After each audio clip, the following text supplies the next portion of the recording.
Bueno, creo que, bueno, en mi carrera he estudiado mucho, sobre todo el movimiento sindical, la experiencia de los trabajadores, y creo que en esa pregunta es importante también definir qué es lo que es la historia del trabajo, porque ahora la historia del trabajo no es solo la historia del movimiento sindical, como se había pensado hace 20 o 30 años, es también la historia de las experiencias, es la historia también de la vida cotidiana de los trabajadores, es también pensar a los trabajadores como un grupo diverso, no solamente los obreros en una fábrica, sino que también las experiencias formales, no informales, muchas veces también la experiencia de trabajar sin salario, también incluye el trabajo esclavo durante la época colonial.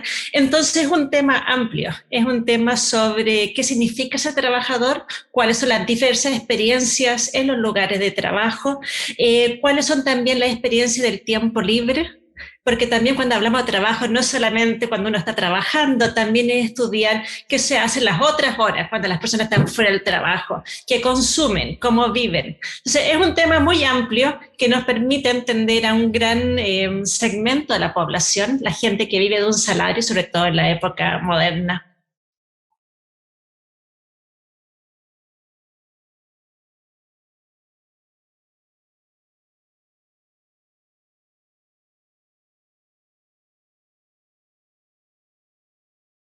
Una pregunta que la historia del trabajo se hace con respecto a la construcción de la nación, con la construcción o la participación en los procesos políticos, es cuáles son las miradas desde abajo.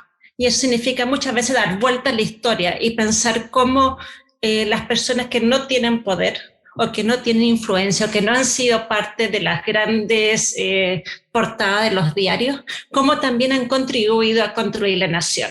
Es también pensar que la nación se construye en la producción, en la participación en diferentes procesos culturales, diferentes procesos sociales. Entonces, al ver a la clase trabajadora, a ver a los sectores populares, a ver a toda su rica experiencia de trabajo, de vida, de socialización, también uno empieza a pensar en una construcción de Estado más distinto. Uno empieza a pensar una nación mucho más diversa, que cambia a lo largo del país, dependiendo de dónde estás, de cómo trabajas, de cuánto ganas.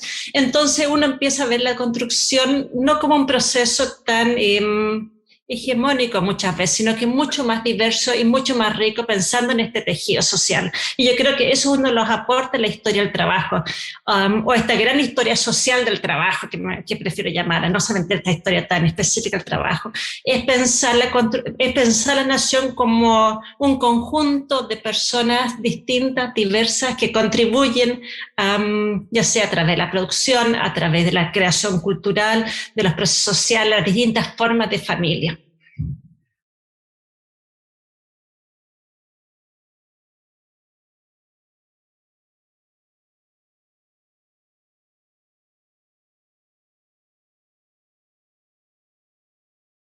Sí, por ejemplo, una de las grandes, sobre todo a lo largo del siglo XIX o el siglo XX, que es lo que yo estudiaba, uno va mirando las distintas formas de producción y las diferentes identidades regionales o diferentes identidades de trabajo. Entonces, si uno mira al norte, uno va a encontrar una identidad minera, si uno estudia los puertos, encuentra una identidad portuaria muy anclada en diferentes experiencias de trabajo. Entonces, por eso también es importante que los estudios de trabajo no se concentren en un solo lugar, y de que también comencemos a estudiar las distintas regiones y las distintas experiencias, lo urbano, lo rural, lo marítimo, que nos van contribuyendo a entender mejor este complejo tejido social.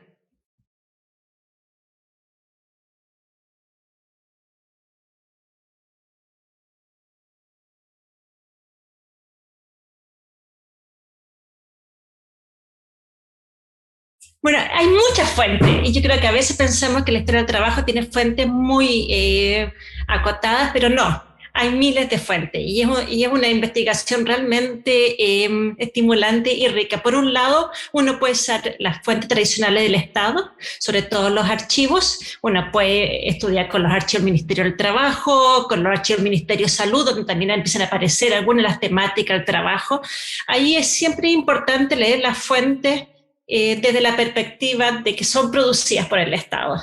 Y hay que usar metodología de leer las fuentes contra el grano, como se llama de alguna forma, de ir tratando de identificar la experiencia de los trabajadores, pero siempre estar muy consciente que son producidas de parte del Estado.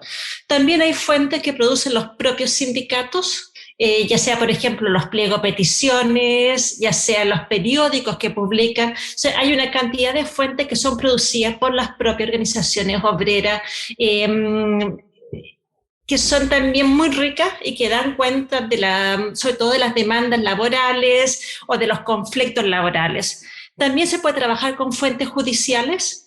Es un tema que no ha sido muy explorado, pero que existen, que sobre todo son los juicios del trabajo y que te permite comprender el conflicto más específico con respecto a cómo se aplican los derechos al trabajo.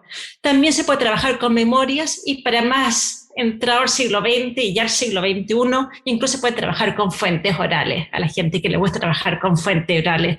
Hay gente que ha trabajado con iconografía, con fotografías, con artefactos para poder reconstruir la vida de los trabajadores en los tiempos más antiguos.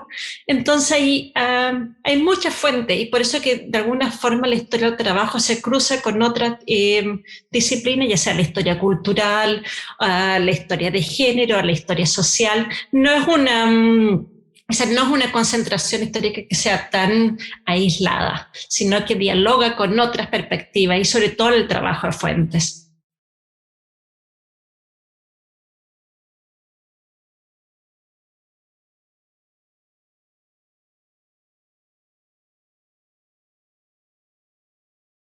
En la perspectiva de, sobre todo porque cuando uno piensa en la historia del trabajo, uno no piensa a los trabajadores como un grupo homogéneo. Uh-huh. Y uno tiene que ir dando cuenta y ir viendo las distintas experiencias.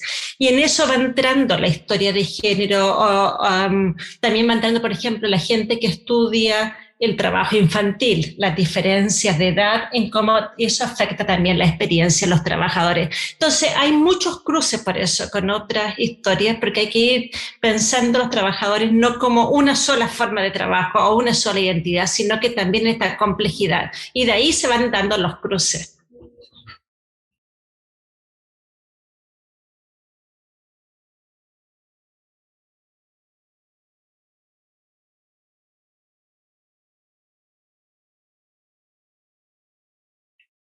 Bueno, muchas cosas. Yo creo que en mi último trabajo de estudié el desempleo, una de las cosas que más me sorprendió fue las distintas estrategias que los trabajadores utilizaban para adaptarse a los cambios económicos. Y una cosa que yo nunca había realmente estudiado con dedicación era el tema de la migración interna. Y una de las cosas que me sorprendió, sobre todo en la década del 30, fue la gran movilidad de los trabajadores, de sus familias, de sus hijos, a lo largo del país buscando trabajo. Y una de las cosas que empezaron a aparecer en el archivo fue sobre todo estas experiencias, sobre todo esta experiencia de migración, de cómo tomaban el ferrocarril, tomaban el vapor, cómo buscaban trabajo en diferentes partes del país e incluso cruzaban a Argentina o cruzaban a Bolivia en la minería boliviana. Entonces esa movilidad me llamó especialmente la atención porque uno tiende a pensar al trabajador, o sobre todo en Chile, no como migrante, sino que bastante, sí, uno piensa en la migración a la salitrera, pero no la migración de vuelta o no nuestra movilidad norte-sur que es constante. Y eso realmente me llamó la atención en mi último trabajo.